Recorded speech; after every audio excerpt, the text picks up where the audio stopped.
We are back for another week of Game On, and what a week of high school football we have for you. Trinity and Male, big rivalry games in Oldham County, Bullitt County, and Southern Indiana. I am Kent Taylor, joined by our normal cast and crew. First of all, Super Bowl MVP, Deion Branch. Yes, man, it's such an honor to be standing next to two great Hall of Famers as well, Kentucky State Hall of Famers. The Kentucky Sports Hall of Fame. All three of these guys in the Kentucky Sports Hall of Fame. What about this, Ken? We've got U of L's all-time leading passer, Chris Redmond. He's back after skipping a week last week. Welcome back. Any week of this show, it was so disappointing, but I'm glad to be back.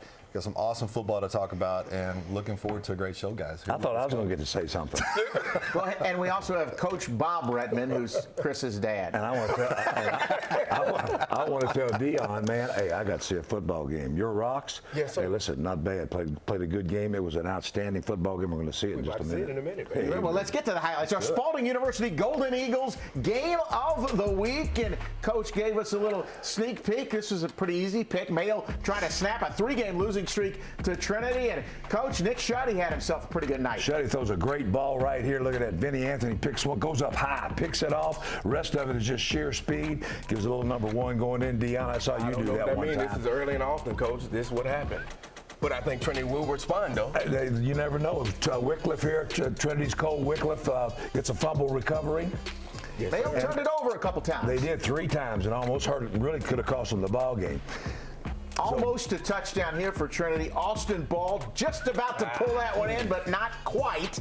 And plays like that, they get a field goal out of that, Coach. Then they go with the onside kick early in the game. Great call right there. Onside kick right after the score. Trinity gets it. They get all pumped up. They're back in this thing. Trinity then takes it. Nice drive, takes it down, scores, and goes ahead in the first quarter. So really an exciting start to this game. Brady Willis, a 17-yard touchdown to Chris Whittington, and it's 10-7 Trinity after a quarter. A little bit surprising. Everybody expected maybe a Male blowout, but Trinity came to play, and then it's Shuddy to Anthony again. So Anthony makes a tremendous catch, grabs that thing, makes a 360 circle, and takes it into the end zone. What a great player, and we're going to see more of him as the night goes on. 17-10 Male at second half. How about Nathan Ocampo with the big hit on Anthony, although Ocampo looks like he might have taken the worst of it. Anthony just popped right back up. And, Coach, he didn't score last night, but Daniel Swinney had a pretty good night. Okay, that's not true. Daniel Swinney did score 3 times, and they called all 3 of them back. He had a night. 24 carries, 180 yards. He was rolling. Really the difference in the second half. He controlled the second half. The 26-yard pass here to Anthony. That is the farm catch of the week. The one-handed grab, Deion. That's pretty stuff. They're watching too much TV. I'm pretty sure this is nothing Coach Wolf has actually designed for this guy to be catched with one hand. But it's a beautiful play, and it was a touchdown, so he'll forgive him. Goodness. Male wins it 24-10. Let's hear from Coach Wolf and Vinny Anthony. Well, I think statistically, I don't think I'm wrong here, but I think you're going to see a team that won a game and they were -4 in turnovers. And that, never happens. I believe that's right. We had 3 fumbles. We lost an onside kick, so I'm counting that. So to be -4 and win by 2 touchdowns, man, I tell you what, we had to overcome a lot of issues of us taking care of the ball and stuff like that. So it says that we're good, but we always got work to do. We still got to finish out the season. You never know what can happen in the season. You can lose to anybody. So we know we got to stay focused and keep working and keep grinding and hopefully win a state championship. They've been tested the last 2 weeks by St. X and Trinity. All right, pucker up and kiss your winning streak goodbye. A 10-year winning streak for South Oldham over Oldham County, Chris. Oldham County is trying to break a 10-year losing streak to South Oldham. Grant Gilchrist right here, a TD run. Oldham County's up 20-7. South shows a little life here. They do. They make a little comeback. You know they would. This is a big rivalry game. They're going to come right back. Yeah, South is a good football team. They have a lot of players, got a good quarterback, but Oldham County's quarterback Luke Rizzo is a great player, and he came up with the 26-6. KCD's quarterback. We'll get to KCD in a minute. Oldham County wins it 28 20 as they snap that streak. They're still undefeated. Big one next week we'll talk about in a minute. All right, Deion Manuel in the Queen City last night, taking on this LaSalle team that beat Trinity last week. Juwan Northington back and healthy. Juwan doing his thing. This is what we expect out of Juwan. I mean, this is a Manuel team that was going into the game 4-0, playing a tough LaSalle team. So this was going to be a tough matchup. They had the lead pretty much the whole game. And, you know, there were some things that happened down the line, unfortunately. Northington did the touchdown run. They're up 24-20 on the road in the fourth quarter. The Lancers with the answer to take a 28-24 lead. Manuel drove late but couldn't punch it in. They fall 28-24. They are 4-1 though. All right, Chris, let's go to St. X and a young man you've worked with a little bit. Kevin Wallace and the Tigers hosting Cincinnati Elder, and this is X's first game since that 28-21 loss to Mayo. And Jack Savory, a good start for the Tigers. Jack is a great quarterback, and this is a very, very good, dangerous football team. In the playoffs, these guys got potential going all the way. They know it. They obviously missed a couple starters against Mayo. They came back. This is a tough place, but Elders obviously got tradition in Ohio. They're a very good football team. But Jack Savory, man, he can throw it and run it. This guy can do it all. I've seen him just grow as a player. He's getting really strong legs. He's just a great player, and they got a good team. I think this could be the team that could knock off anybody in the playoffs, but they got another good Mekhi Williams at running back as well. It's a very solid football team. Look out for the Tigers. 31-21 the final. They are 3-1. Okay, Marvin Dantzler in Central hosting Fern Creek last night, and Malachi Williams, he had himself a great couple of minutes here because late in the second quarter he scores the touchdown. Yes. And then at halftime, it's homecoming at Central. It's homecoming, Coach. Well, who do you think the homecoming king is? It's Malachi. That's what we expect it to be. No one else but Malachi. This was a tough Central matchup versus Fern Creek, Coach. Kent, they gave him everything they could, but Malachi Williams was all over the place. Not only just the homecoming king, he's the guy. He had 2 touchdowns. It was 8-0 Central at the half, and then Fern Creek comes back. Yes. Landon Edwards to Duvon Frega, and all of a sudden it's 8-6, and at 8-6 in the fourth quarter, you got to go for 2. And that Central defense comes up with the big stop. Yes, sir. And then they would add another touchdown for a 15-6 win. Okay, Butler at Ballard, and Ballard, coach, they got that new stadium. They didn't have this one. No, that's nice, man. I'm telling you, stadium, the turf. I was there, man. Mail don't have it, do no. Yeah, that's a nice look. Although right Mail's field looks pretty good this year. Tristan Hawkins to Malachi Farmer for the touchdown. Hawkins had a pretty good night. 8 for 10, 187 yards, 2 touchdowns, and then the 51-yard touchdown here to Imari Young. Yes. Look at that, Chris. You'd like to throw it up to a guy like that. That's a tall receiver, and those guys, if you can catch, that's a great target to have. Real quick at 4-1. Remember, hey, they've only lost 1 game. They are a factor in that District 5 over their 6-8. 49-0 the final last night over Butler. Their only loss to Mayo. All right, KCD's 5-0 after a 26-6 win over Thomas Nelson. And Chris, it's about their quarterback, Luke Rousseau. There's my man, Luke Rousseau. He is a great player. What a great athlete. This guy can run it. He can throw it. Got a good football team, but you can see the athletic ability that he has. And they got a nice offensive line out there as well. Coach does a great job out there, Coach Jones, and this is another good KCD football team. 26-6 is the winning score. Turn out the lights. All right, our court comeback of the week. We head to Southern Indiana. Floyd Central at Jeff. It was scoreless at halftime. The Jeff defense gets them on the board here. The big hit, and then Tyson Maddox with his touchdown here to make it 6-0. Oh, there's the cannon. Oh, yeah. You always got to watch out for the cannon. Make sure you don't set it off too early, Ken. Here's the Highlanders' answer. Tristan Robertson to Eli Branham as Floyd Central comes back. They'd have to come back for it to be a comeback of the week. Final 20-13 Highlanders. And finally, we're going to end in Southern Indiana. Charlestown led Providence 10-0. The Pioneers got back in it.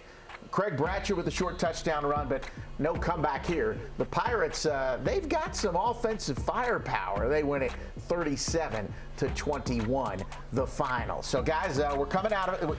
The Mayo Trinity game is always kind of a barometer for the season. I think based on the last couple weeks, it looks like Trinity and St. X could compete with Mayo. Absolutely. I'm telling you, 2 weeks ago, it looked like Mayo was going to be a shoe-in. Not the case. It's going to be tight down the road. Playoffs are really going to be interesting between these 3 teams. This could be that 2018 season again, Coach. It can happen, baby. And don't forget Ballard and Manuel, too. They're going to factor into it. And you know what? You also don't want to ever sleep on those Eastern Eagles. Because up next, we're going to head into the coach's corner with the Eagles' new boss. He's in studio.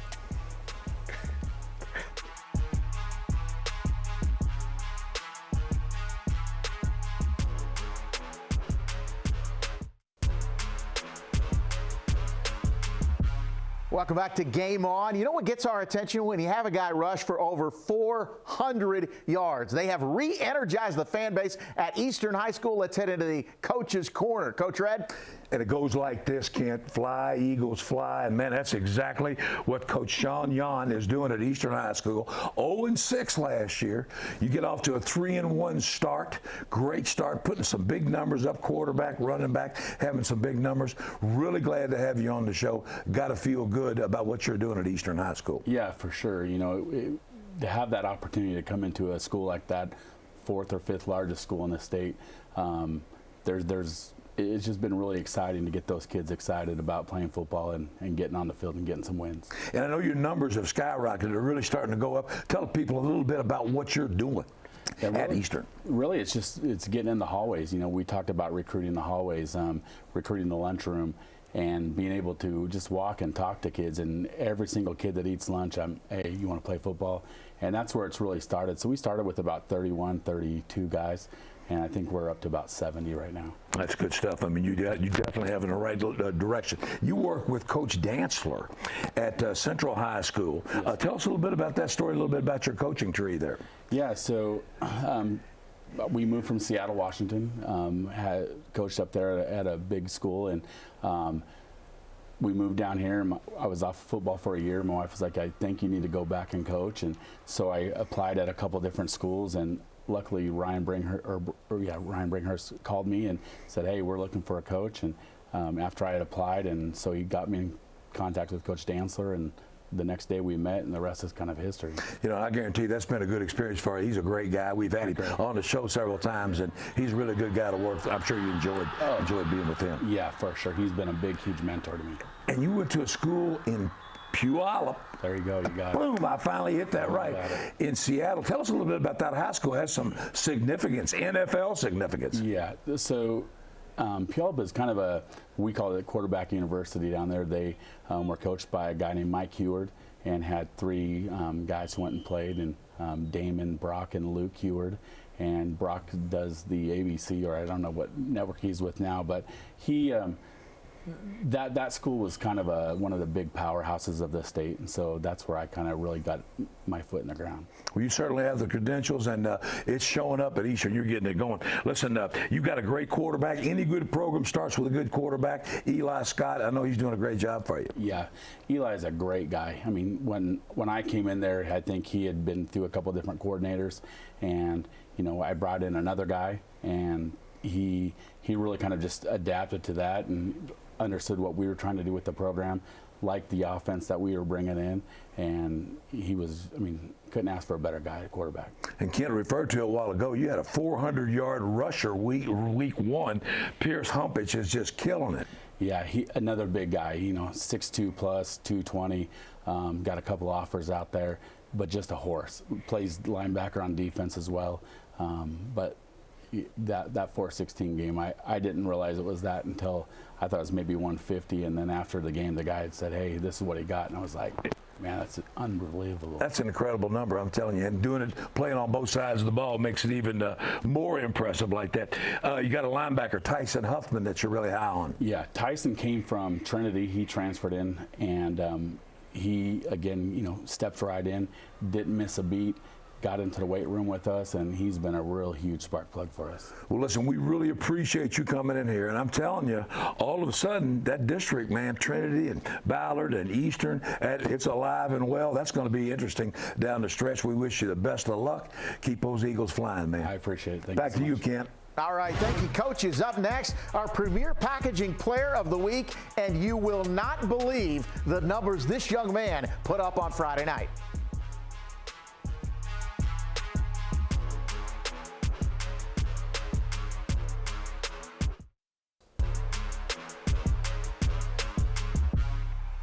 Time to meet our Premier Packaging Player of the Week. We have co-players of the week this week. Vinny Anthony for what he did in Mail's big win over Trinity, and Travis Egan put up some unbelievable numbers for Bullet East. He is with Chris Redmond right now. Chris, you also have that Bullet Cup there as well. A cup. This thing is a huge trophy, Kent. Congratulations to Vinny Anthony for being co-player. But, man, we in studio, we have Travis Egan, and I can't say enough about this young man. He is going to be a superstar, one of the top quarterbacks already as a sophomore in the state of Kentucky. Travis, congratulations on being Player of the Week. You put up big numbers last week. You're doing it again this week. And you get this big trophy against your rivals, Bullet Central. Tell us a little bit about putting up 76 points. Tell us a little bit about the game. Well, we were missing a lot of defensive starters, so we knew we were going to have to score a lot of points, but our defense held up for the most part, and our offense did what we knew we were going to do. Yeah, well, speaking of defense, not only did you throw 6 touchdowns, you ran 3 of them, accounted for 9 touchdowns in one game. The guy also plays defense as well. Linebacker, plays middle linebacker in situations, and I'm sure in the bigger games, probably a little more than. How do you like playing a little bit on defense as well? I like it.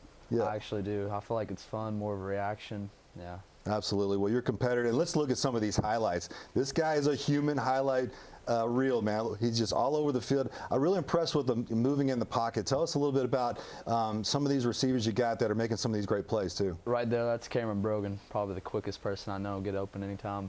Yeah, you need some of those guys that can get open fast for you, and they look like they all have really good hands. Watch this play, though. My man gets out of the pocket, left-handed, pitches it out, makes a big gain. He can do it right-handed, left-handed. Travis, you're doing a lot of great stuff, but tell us a little bit about maybe your offensive line, too. You got a pretty good line, looks like, as well. Yeah, they've gotten a lot bigger from previous years. They're doing really good. Yeah, but you can see in the highlights, you know, the ability to be able to scramble to make plays around, and then when you have to, just duck your head down there, get in the end zone. You know, you got a lot of tangibles, you got a lot, you got a lot of football in your future as well. So I know that's going to be, you got to take it one week at a time, but you got a tough district there. Tell us a little about some of the big games that are coming up. Well, this week got Meade County.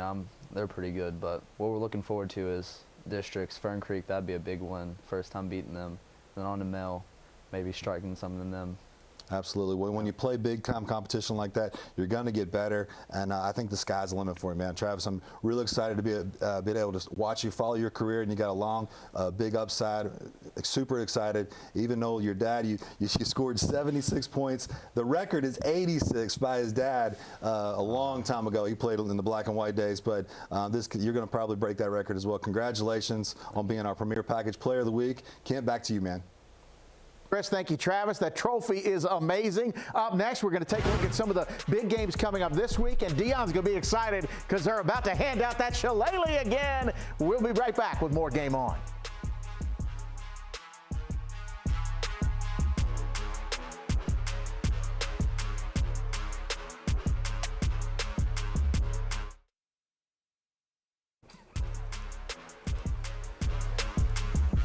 We made it to the final segment again on Game On. Time to talk about our UPS Ultimate Performers. And I tell you what, one of the standout performances of the week, Coach, how about Shawnee getting a huge win? I love that, man. They break a 10-year streak down there, get a 14-zip win over Trimble County. You know there was a party going on at Shawnee High School after that win. That's a great win. That was huge, 63 games without a win. They'd had a couple forfeits, but a win on the field. So congrats to those kids. All right, Cameron Brogan, we heard you mention in the last segment. Cameron killed it. 6 catches, 200 yards, Kent, 3 touchdowns. Great game. And Cal overcame some coaching to do this, huh? They did. They got some bad coaches over there, but, man, there's 2 outstanding players. Each semester had 4 touchdowns. One of them was a 102-yard interception for a touchdown, and Cole Hodge is just playing really solid, 9 for 12, 195 yards, 3 TDs, and just playing very solid football. Southern getting some love. Ken out here on Preston Highway. You got T.J. Rogers. 4 TDs, 2 receiving, 1 rushing, had an interception.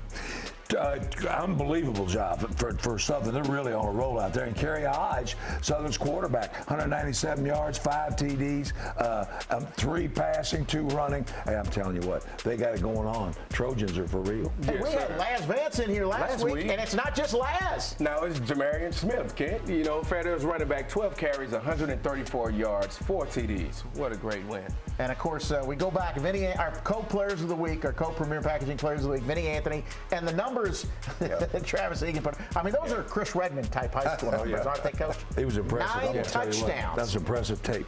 All right, let's take a look at some of the big games coming up next week, and it's back to Cardinal Stadium. I kind of liked it on campus last year. They played twice on campus. But St. X and Trinity back to Cardinal Stadium. Coach, what do you think about that one? Listen, I think it's going to be a really good game. Both of them very capable. I think X has got probably a little bit of the edge, but listen, I'm telling you, Trinity is looking for that first win. It will be a classic. Mark it down. It's going to be a good game. How about a couple of 4-1 teams? Manual at Ballard. This will be a good game. I mean, Manual coming off a loss to LaSalle, and then Ballard, I think they're starting to get things going, Coach, as you were speaking about Ballard.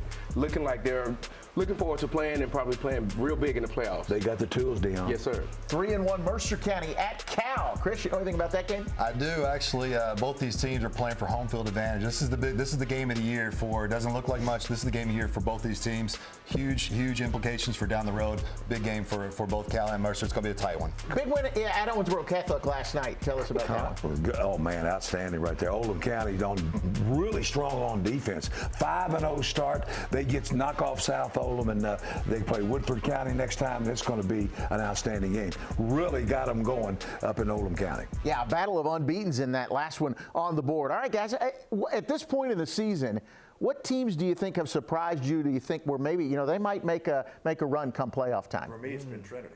I'll be honest with you. And I knew they were going to be young. That's tough to replace that many. Oh, that'd be shocking for Trinity to make a run to the playoffs. Who knew? I'm telling you, they're a competitive ball club. They impressed me the other. Starting to get the Shamrock spirit, Coach. I wouldn't go that far, Dion. Are they going to win the Shillelagh? Who's going to win the Shillelagh? I think St. X has got the Shillelagh. I think they're a good ball team. They can win the state championship easy as well. Oh, yeah. We're out of time. We'll see you next week on Game On.